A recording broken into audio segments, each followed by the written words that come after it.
Chairwoman Ronna McDaniel has just announced that the Republican National Committee will sue the Biden administration over this order. Quote, when his decree goes into effect, the RNC will sue the administration to protect Americans and their liberties, unquote. Matt Walsh is host of the Matt Walsh Show. He joins us to respond. Well, Matt, this looked like a temper tantrum over Afghanistan, the president just taking out his anger on the country, on businesses. How do you see it? Yeah, well, I think it's interesting that we were assured for 4 years that Donald Trump is a tyrant, that he is, Hitler incarnate. And meanwhile, he was like the least tyrannical president we've had in a very long time with his, with the way that he used his authority.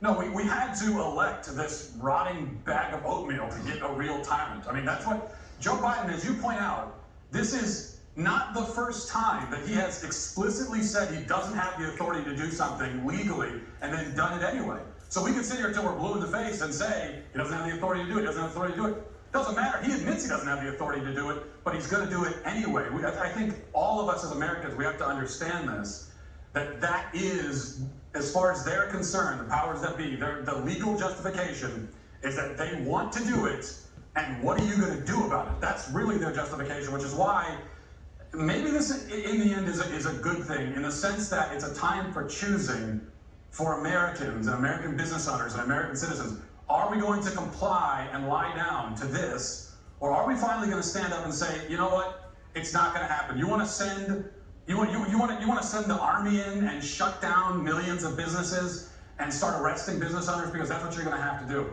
I think we have to draw that line. If we don't draw it here as Americans, then we might as well forget about this country and forget about freedom entirely. Well, Biden's going to run out of federal employees to enforce these mandates because if 500,000 federal employees aren't going to get vaxxed, they're going to get fired. So he's just going to run out of little boots on the ground to visit these businesses and hand them slips and fine them. And my assessment is that no one's going to trust Joe Biden anymore. After he declared independence from the pandemic in July, after he said there weren't going to be mask mandates, after he said no vax mandates, he took off his mask in this big show, and now he throws down the gauntlet, and we go back to this permanent pandemic. Same thing with Afghanistan. Taliban wasn't going to take over. We got this under control. Next thing you know, Kabul's falling and Americans are stranded. No one believes him anymore. No one believes him or trusts what he has to say, but for a lot of good reasons. Number one, he doesn't even know what he's saying half the time, and that's pretty clear. But I also think the other part of this is that no one is going to trust the vaccines. There's already a problem of especially from the perspective of the federal government and the people that are pushing the vaccines, there's a problem. People don't trust them. Well, you're not going to convince people to trust the vaccines when you go about it this way.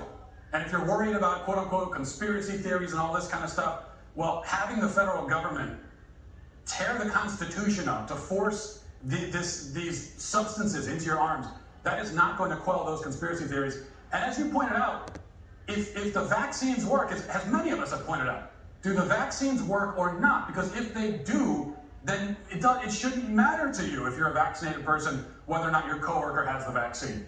That's the question they cannot answer. The other question they can't answer, by the way, is what about natural immunity? Does that not exist? We're just pretending that natural immunity doesn't exist. In his order that he passed down today, natural immunity doesn't factor in. We're just pretending that that's not a thing. Well, the science tells us that it is a thing and that it provides lasting protection. But we're throwing that on the burn pile, I guess. Well, as you said, Matt, if you've been vaxxed, nothing to be afraid of for the unvaxxed. Doesn't make any sense. He's taking a sledgehammer to vaccine confidence. Matt Walsh, thanks so much. Thank you.